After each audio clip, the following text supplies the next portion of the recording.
Bangladesh Bangladesh test দ্বিতীয় টেস্টও হারবে হয়তোবা জিম্বাবুয়ের সাথে। কারণ জিম্বাবুয়ে খুবই দুর্দান্ত শুরু করেছে। দ্বিতীয় টেস্টও খুবই দুর্দান্ত ব্যাটিং করছে তারা।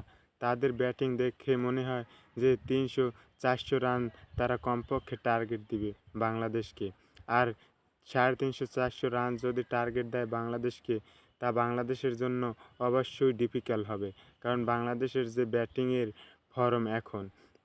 ফর্ম খুবই বাজে ব্যাটিং করছে বাংলাদেশ দল। এই মুহূর্তে ৩৫০-৪০০ রান যদি জিম্বাবুয়ে দল বাংলাদেশকে টার্গেট দেয়, তাহলে সেটা খুবই ডিফিকাল্ট হবে বাংলাদেশের জন্য নিঃসন্দেহে। কারণ বাংলাদেশের ফর্ম খুবই বাজে ফর্ম। এই ফর্মে কখনোই তাদের ৪০০ রান টার্গেট দেওয়া যাবে না জিম্বাবুয়ের।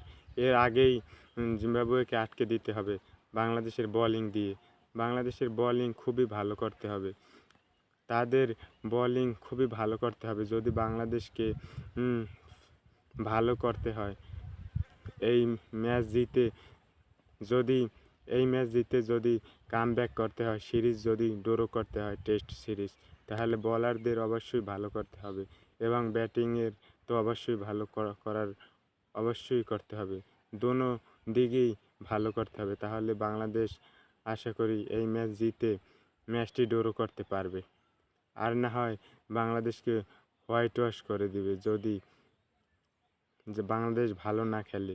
জিম্বাবুয়ের সাথেও হোয়াইট ওয়াশ হতে পারে বাংলাদেশ।